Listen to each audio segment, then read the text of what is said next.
दन्तिकोटिसहस्राणि वाजपेयशतानि च कोटिकन्यामहादानम्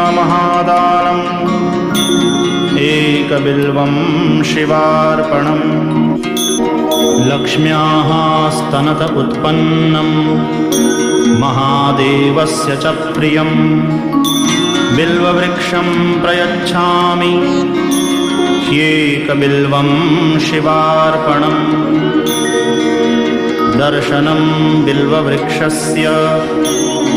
स्पर्शनं पापनाशनम् अघोरपापसंहारम्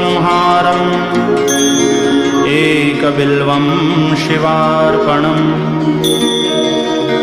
मूलतो ब्रह्मरूपाय मध्यतो विष्णुरूपिणे अग्र